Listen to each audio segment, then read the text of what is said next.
Hello and welcome to Doubles and Trebles. We're back for the darts. It's been a while, Pieman, but we are back. We're going to be talking about all things regarding the Darts World Cup, or the World Cup of Darts, whichever you prefer.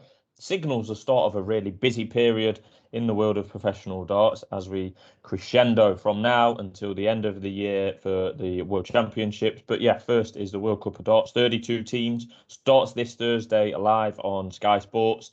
And it's a World Cup that actually occurs every year. So the defending champions this year are Wales, who stormed to the title last year. And I think Pieman, a team that I actually backed at the time, but that was before the channel started. So I can't take credit for that. So we're just going to scoot through the format, how it works, who to look out for. We are only 3 days out from the tournament, and the final field in some instances is yet to be confirmed.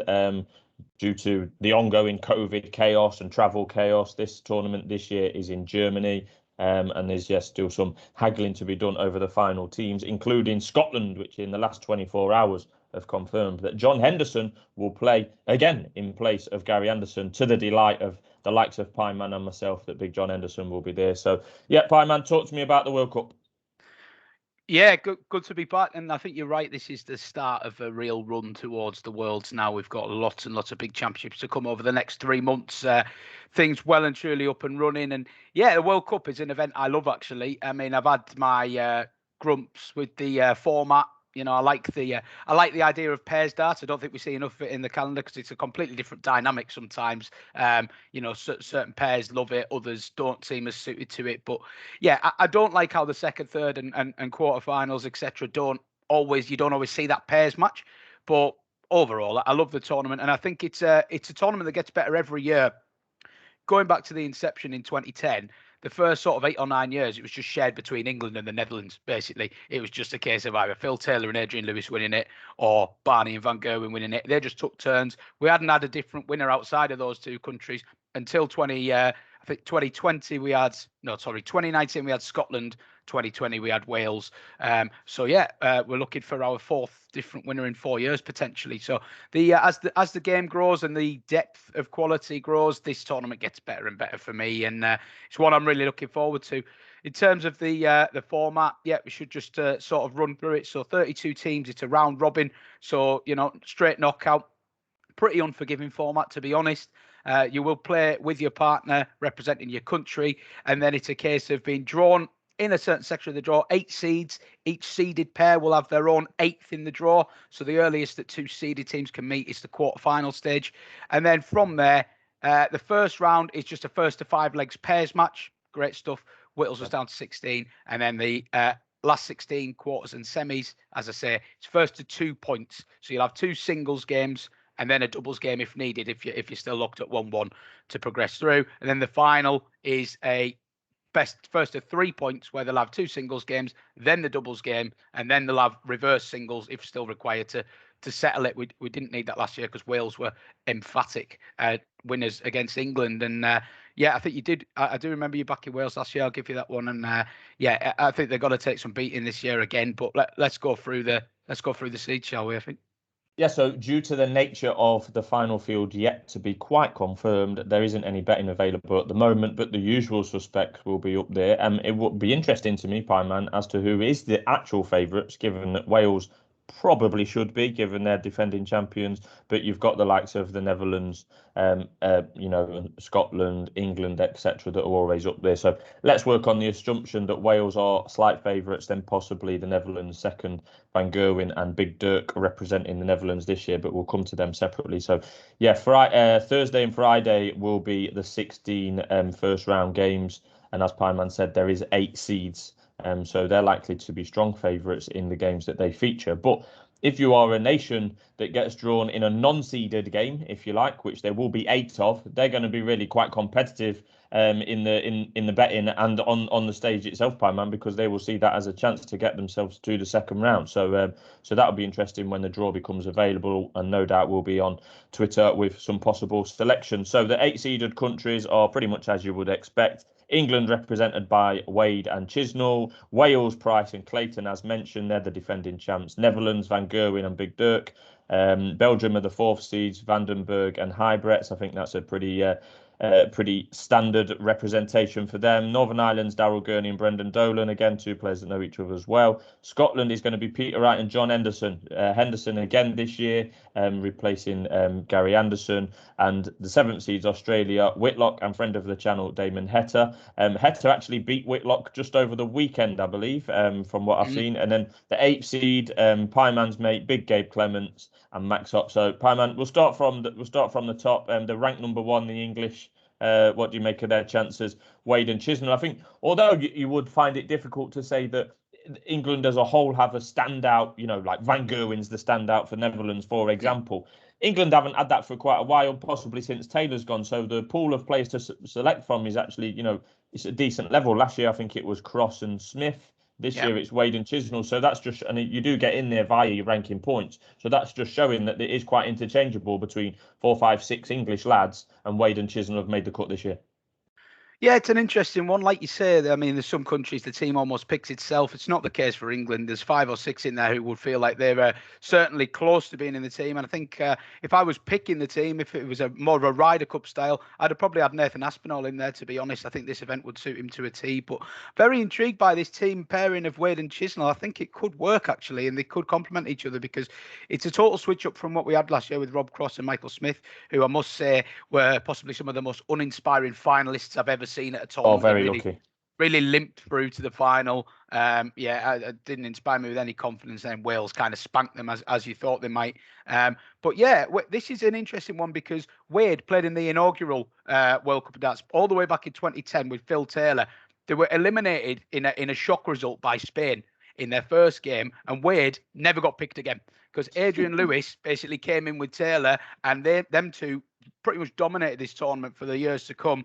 And then when Phil stepped back, they've tried a few different combinations with varying successes. Chizzy has had 2 appearances in this tournament since Taylor retired, and he's never been to the semi-finals. So, I mean, neither of them have had a great experience of this World Cup, but I think that maybe favours them. They've got that experience. They haven't had the opportunity to put it right for a long time. They're very, very experienced players. I'm sure they've been practicing, and preparing properly for this tournament. Wade's had a good year. Let's not forget, Wade, UK Open winner.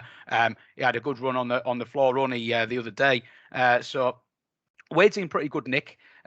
He does have his off days, but he knows how to ready himself for TV tournaments. He came into that UK Open with a chip on his shoulder saying, I think people underestimate me and stuff. I'm sure he'll feel the same about this, because not many people will be talking about England when you've got the glamour pairing of Wales. You've got some other very intriguing up-and-coming teams. These are like 2 old, steady-headed professionals. But I think with Chizzy's scoring and Wade's finishing, there's the potential for it to be a really nice dynamic. And while I wouldn't be getting with them as much as I would certain other teams, I think they can go very well. I think the seeding helps them, Pieman, because their first seed that they could potentially come up against is Clemens and Hop. I don't think Hop's an amazingly strong player. And then there's the second the second seed they might come up against would either be Belgium or Northern Ireland. Belgium I would class as much stronger than Northern Ireland on this occasion. Yeah, so I think the seeding of England might help them. And just to really reiterate what we said about the competitiveness to make the top 2 in England, we've got Wade in the order of merit is currently 4. Then we've got Chisholm at 7, hence why they've made it. Then it's quite close between them. Behind them, Michael Smith 9, Aspinall 10, Rob Cross is 12, Joe Cullen's 14. So it's quite a competitive event just to qualify for this from an English point of view. But we'll move on. The second seed, so down in the bottom half of the draw, Wales, defending champions, Price and Clayton. I just think they walked it last year, Pieman. I really did. It set Price off on a good run, culminating in the World Championship win, and it changed Jonny Clayton's career as far as I'm concerned. Yeah, definitely. And these are, let's be honest, these are second seeds in only name, really. I mean, they're the team to beat, I think. What can you say about them? Top draw last year, never really looked like getting beat. They had a couple of tight matches, but they came through it. And not only was their quality and level better than everyone else's, but they pulled each other through in their bad moments. Like there was times where Price was having a dip and Clayton stood up and pulled him through, and then vice versa as well. So, I mean, like they know each other very well. They like playing each other. They've got a competitive edge against each other when they play one-on-one in tournaments, but they just seem to love representing their country. They both, they did not shy away from bigging themselves up last year. We're coming to win it. We're going to win it. We want to win this for Wales. It's a big priority for us, and they smashed it. They'll want to defend it. You can guarantee it. Gerwyn Price, as we know, has been world champion a year where there's barely been any crowds in.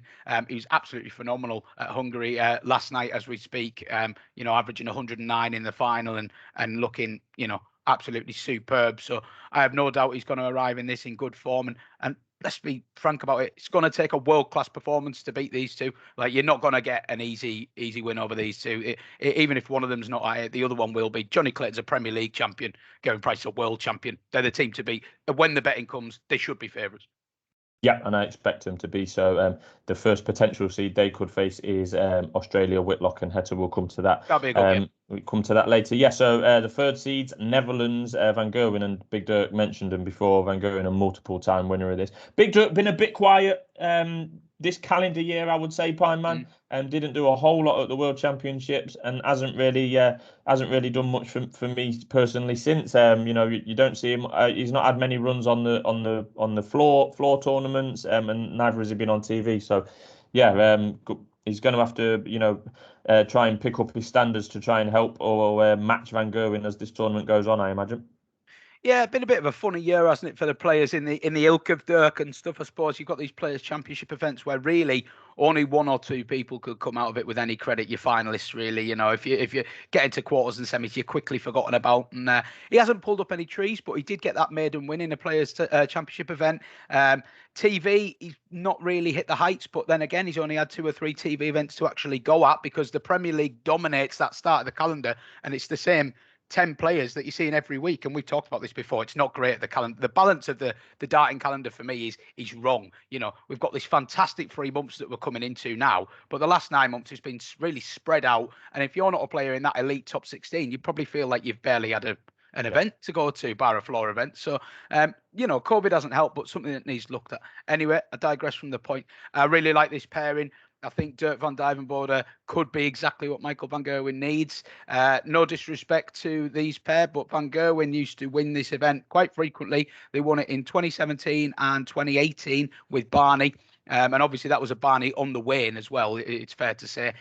Since then, he's been paired with Jermaine Watamina and then Danny Noppert last year. Now, no disrespect to those two. I think Dirk van Duijvenbode's a different kettle of fish to those two. And I think he'll rise to the challenge. And this looks like it'll really suit Dirk, having somebody playing with him who will give it a big one. Give it a roar. There'll be plenty of roaring, plenty of 180s. I think they could spur each other on. I could see a lot of fist pumping, aggressiveness.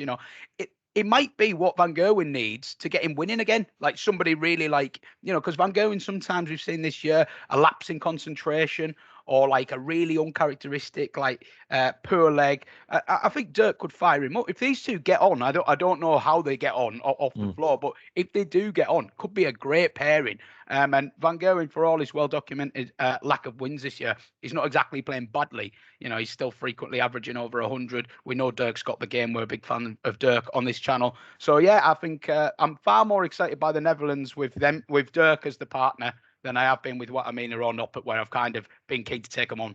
Well, shout out to Danny Noppert, really. I mean, these two are ranked 21 and 22 in the current order of merit. Danny Noppert is only £11,000 behind Big Dirk. So he can count himself quite unlucky not to have qualified. But it must be said that is on a 2-year cycle, and Van Duijvenbode's only been around for less than 2 years. So I'm with you, Pieman. This is a very much more dangerous team with Dirk in it than not. Into the 4th seeds, Belgium, Dimitri. We know what he's been doing, and Kim Hyber. It's quite a long-standing partnership. Ever since really, Kim's been there years, and he used to play with his brother back in the day. But now Dimitri has took the mantle as the higher seed of the 2 Belgians in the competition. Dangerous as ever. Yeah, you can never really write this team off, and you feel like, we talk about Scotland and Wales becoming the 3rd and 4th country to win it. It does feel like an inevitability that one year Belgium will just come and win this tournament because they're too good not to. They're always there or thereabouts. They got to the semi-finals last year, faced an England team that I expected them to beat on the form because England had been pretty dreadful, as mentioned. Belgium had looked very good, and then they lost. They lost it 2-0, but that didn't really tell the story. They lost both the singles games 4-3, and they missed darts to win both of them. So they'll feel like they threw that away last year. I thought they would have given Wales a decent game in the final. They seem to enjoy playing together. Obviously, there's that story came out that Kim had supposedly had a word with Dimitri about his his concentration levels and stuff, and what end of the year Dimitri went on to have after that World Cup, where he obviously was absolutely fantastic on all the TV events, and he's now a major champion. Multiple major champion and a fantastic young player. He'll rightfully be in the top 4 in the betting for the World Championship. So you can't discount them. Kim Ibrex loves his format. He's desperate to win it and will raise his game. They're very dangerous. Kim Ibrex, we could say this about a lot of players, but he genuinely has got the ability to one day just turn up, average 108, no problem. I think he had an outstanding one of his performances in the World Championships over Christmas. Can't remember the exact details, but on his day, and I don't know what ingredients he needs for it to be one of his days. The World Cups can sometimes bring out the best in him, and he's definitely one to keep out. Well, he is a player. If he starts firing. He is a player that's openly said he's had to go away and sort of start from scratch with his throw a little bit because he lost it completely. And if you believe in that kind of thesis that someone can go away, reinvent the throw, and technically there's nothing to say he's not on an upward curve at the moment, Ibrex. And the comfort of playing with Dimitri, you just can't write them off. Yep, Northern Ireland, Daryl Gurney, Brendan Dolan, again, have played together before, but to me, Pieman, it's Brendan Dolan who's been in much better form this calendar year. I mean, he's won and made a couple of finals on the tour. One to keep an eye on. Brendan, he's still got it. Yeah, he's in a great position in Hungary over the weekend, and threw it away from 4-3 down in the quarter, 4-3 up in the quarters. But yeah, it's probably the first time ever where Brendan comes in as the form player out of the two. Daryl Gurney had a good World Championship, but hasn't really done anything other than that for 18 months or so now. He's kind of struggling in his game. Brendan, yeah, fair play, deserves credit. I've given him credit on the channel a few times, but one thing I would say is these two have played together 5 times. The first time they played together back in 2016, they made the semis. And that was as good as it's got, I'm afraid. And 3 of the last 4 years, they've had a first-round exit to a team that, on the seedings, they should have been beaten. So they're very opposable in terms of the other pairings. Not to say that they can't do damage, but they're very easy to put a line through, I'm afraid. Yep, Peter Wright and John Henderson for Scotland are the 6 seeds. We know everything about Peter Wright, but Big Hendo, since we reported, really lost the weight and he's lost his form, unfortunately for him. Yeah, I don't want to knock him for his weight loss, but it's the rocking action was what we know Hendo for, and when he got that rock working, it was great to watch. But he has struggled since then. We haven't seen a lot of him, it's fair to say. And the floor events have never really been Hendo's scene, to be honest. He likes a big crowd behind him and stuff, seems to bring the best out of him. I can think of that electric Premier League atmosphere one year when he played, and the roof nearly came off at Aberdeen when he was playing. It was fantastic. But let's not dance around the point here. John Henderson is a huge downgrade from Gary Anderson, and it's fair to say that when Gary Anderson and Peter Wright both turn up, they're rightful favourites, joint favourites to win this event. When they both drop out last year, Scotland were lucky to get past the first round. Robert Thornton actually stepped in at short notice, did fantastic. And just a word on the Thorn, lost his tour card for the first time this year. For most people at that age, that would be the end of them. Actually, on the limited appearances we've seen Robert Thornton this year, he's been as good as ever. So I'm fully hoping the Thorn will go and win the World Seniors and then get his tour card back. But it's got to be Hendo and Wright. It's dangerous to have a right off snake bite, but I think when it comes to the crunch in these later matches and you needing Hendo to win his singles rubbers, he's going to have to perform way above what we've seen recently, or they're going to get dumped out. Yeah, the 7th seed Australia. They were not seeds last year and they are seeds this year. Simon Whitlock, a mainstay of the Australian team, and Damon Heta makes his second World Cup appearance. Unfortunately, we've had the unfortunate loss recently of Kyle Anderson, a former representative in the World Cup of Australia and very close friend of Damon Heta. So there's going to be a hell of a lot of emotion riding on this Pieman, and it may well spur the Australians on. They'll have to get past Wales at some point by the looks of it, but I've really got my eye on these guys. I think they're going to deliver. Yeah, a great pairing, and they played very, very well last year. They were unlucky to go out. They knocked out Ireland and Poland, these two, and that's two very dangerous sides. The Ireland game in particular, I remember being a great game. And then they only lost to Wales in the doubles leg of the quarterfinals. So, as capable as any on their day. I think they're quite well suited to playing together. The Aussies are a nation that really seem to love this camaraderie and representing the country. We see it in all sports. They raise their game. Obviously, tragic what happened with Kyle and Damon in particular has been doing some fantastic fundraising work for his family. I'm sure they'll be playing with fire in their belly, as you say. It would be a very emotional victory. They'll be desperate to do it. I wouldn't write them off. I wouldn't write them off, and I think they're at a more intriguing price than some of the other seeds, shall we say? Yeah, that's right. And the 8th and final seeds is Germany, Clemens and Hop.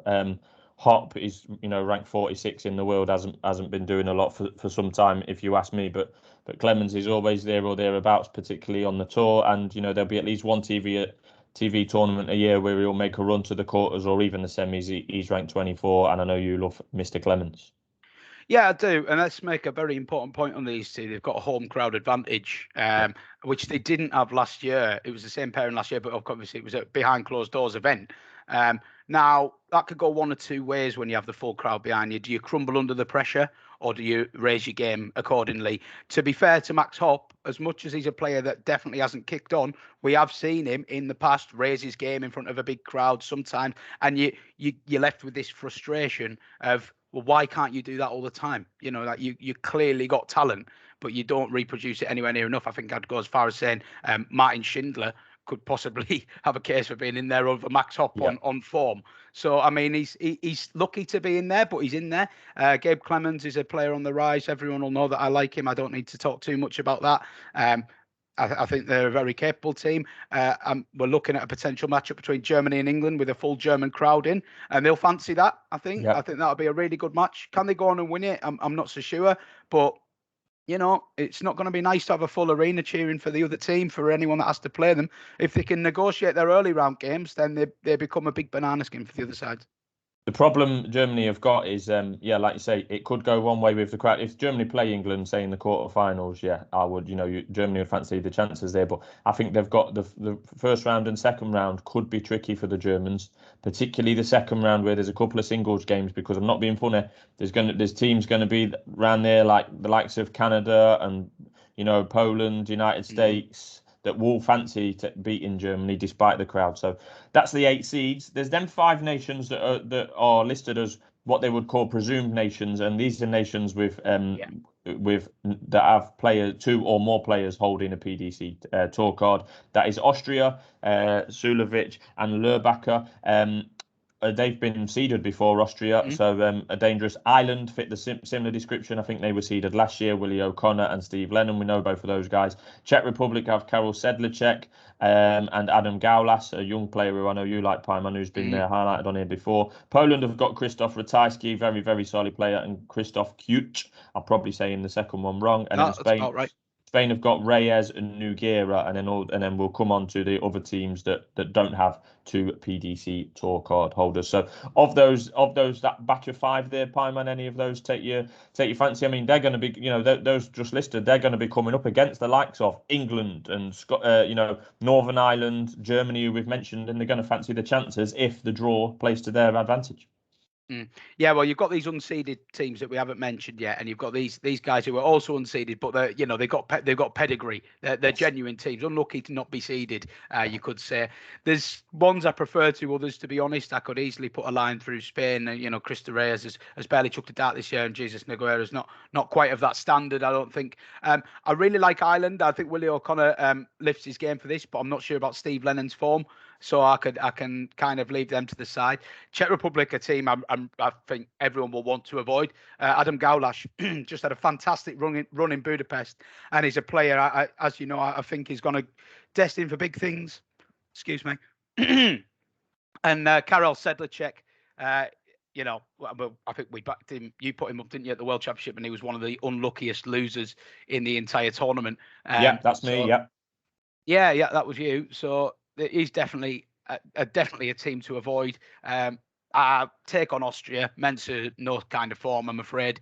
And Lurbacher, is run of the mill on his day. He's a solid player, but nothing more, I don't think. Poland, probably the team of the five that I would pick. Christopher Tyski in excellent form, has really bounced back to form in recent weeks. Some excellent showings both on TV and the floor. And Christoph Kuk, one of the up and comers, I think, has had a fantastic solid year on the floor. Probably not fantastic, probably over-egging it a little bit, but he's been to the last 16 in a couple of Players' Championships, got some big wins under his belt, and he played in the World Cup last year, so he's got a bit of experience under his belt as well. And I think, he can relax knowing that Ratajski will just play very, very solid darts, give him a good platform. And I think he's not, you're often with these smaller teams looking at the second player and, working out whether they can realistically have a chance of winning their singles rubber or whether they're just a walkover. A lot of them in the unseeded side of things are frankly, walkovers. Kuk is not that. So Poland would be the one to pick. Yeah, so the draw is going to be really interesting for Czech Republic, Ireland and Poland. The 8 seeds will want to avoid them. And if they are unlucky not to avoid them, the betting will be very interesting. For example, if you get a Poland against a Northern Ireland or a Germany or something like that. Just before we look at the other nations, Pieman, why can't I see a Portugal on my list? Well, why can't you? There's been a lot of issues. I think it's fair to say.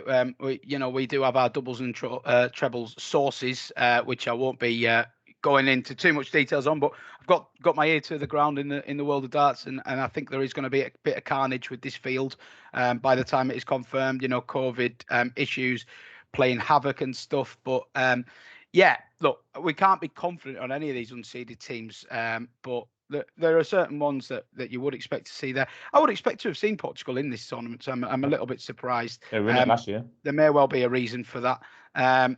Obviously, Jose, the main attraction there. Latvia have been told that they're on standby.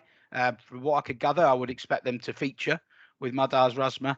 The main unseeded teams I'm really looking forward to see. There is one that stands out for me, an absolute mile, and it's Canada, Jeff Smith and Matt Campbell. You've stole my thunder, Pieman. Sorry. Well, I'll let you just as you started that sentence, I thought, I hope you don't say Canada, Pieman. I'll let you tell people why they're so I just think Jeff Smith's got a load of experience, and Matt Campbell was in a fantastic game with Scott Waits at the World Championship, which neither man deserved to lose, but he did. I think he had darts to win it. It went to sudden death leg, etc., etc. But I think Matt Campbell is improving all the time, and Jeff Smith's got, of the unseeded nations, if you like, he's quite possibly the most experienced player out there. Yeah. Behind possibly Mensah, and there's an obvious gentleman from the Far East that we're going to mention in a moment, no doubt. But yeah, Canada. Talk to me about Canada, Pieman. Well, Canada. Well, you pretty much summed it up. Can I just say, great news coming out of darts yesterday that Matt Campbell's got his tour card for next year. Fantastic addition to the PDC. Look, every time we've seen him at the World Cup, he looked fantastic. Brilliant at the Worlds. Very unlucky not to get a card last year. So brilliant that we're going to have him on the tour next year. And I think he will be hoping to qualify for the World Championship again. So yeah, it's just a great pairing, isn't it? And last year they were just what you talked about earlier about these dangerous unseeded teams getting put against a potentially vulnerable seed.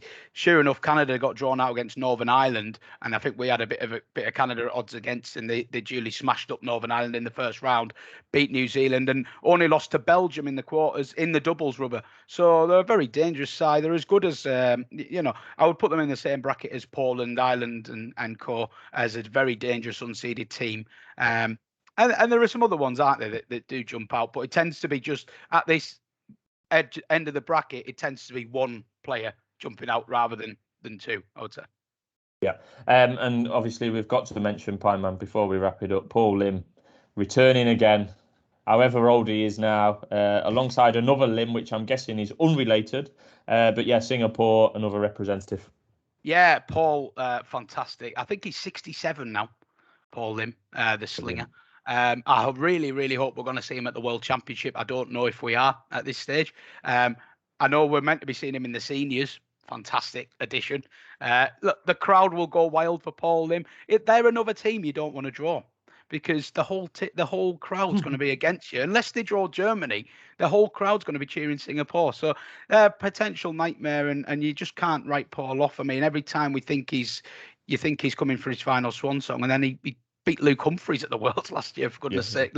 Luke Humphries, who's been outstanding this year. So I'm looking forward to seeing him. There's you could pluck a few other names out there. I mean, there are a few teams. I think it's fair to say that they have a standout player, but their partner maybe just isn't quite up to scratch for them to do any damage. South Africa, for example. Yeah, Devon Peterson, we've seen it a few times where, with all due respect to the qualifiers, they're just not of the standard generally. I think we have Carl Gabriel again this year. We had him last year and he did okay. But look, it's a tough ask for these people who aren't playing any kind of level to suddenly come into the PDC and compete. Labanowskis is another player I think a lot of, but his partner's probably not going to be up to scratch. The Greeks are always dangerous. John Michael and Simonidis alike, and Hong Kong have got a very handy young player, Kaifan Lueng. He's done some damage on the floor at a couple of quarterfinals in the Players' Championships, and he'll be playing with Manlok Lueng. Not sure if that's a relation again. Could well be. But yeah, it's these teams, will have some interesting first round ties with these, and you probably will get the odd upset as well. But you can't really see them going too much further than that, can you? Right, Pieman. So who's going to win it then? Let's wrap up. Well, I've never done this before, but I'm leaning towards the Netherlands. I think that the pairing of Van Gerwen and Dirk is going to just light each other up. I think it could be one of those where, if it was a horse race, I would say that these two might bomb off in front and actually keep each other going, kind of thing, because I just think they'll light the fire in each other's bellies. I don't know how they get on, and that is a key part of a pair. Some of these pairings are like best friends, and some of them are just a business-like relationship. But I think Van Gaal has just been missing something to give him that little kick over the line. And I think Dirk van Duijvenbode could be that kick. And one of the reasons I'm saying this is because I think Wales are the team to beat, but I expect Wales to be fabs. And I'm thinking if you can get Netherlands a couple of points higher than Wales, which I think you may well do, then that's probably where I'm looking. Very hard to say without the markets, isn't it? I think Australia are a great dark horse as well. Right, I'm going to name you the finalists. It's going to be Belgium against Wales in the final, Pieman. And at that stage, I won't care who's win because I'll have already won some money. So if there's a name the finalist market, I'm going to be on Belgium and Wales. That's how I see it going, and agree with you, Pieman. Wales are the team to beat, but the market will definitely suggest that when the odds come up later in the week. So there'll be a draw later in the week, then there'll be some odds, and then there'll be some tweets from Pieman or myself to tell you where the money is going. So thanks for tuning in. A busy period of darts is about to get underway, and it starts with the World Cup of Darts this Thursday. And let us know in the comments who you think will be the winner. Cheers. Cheers.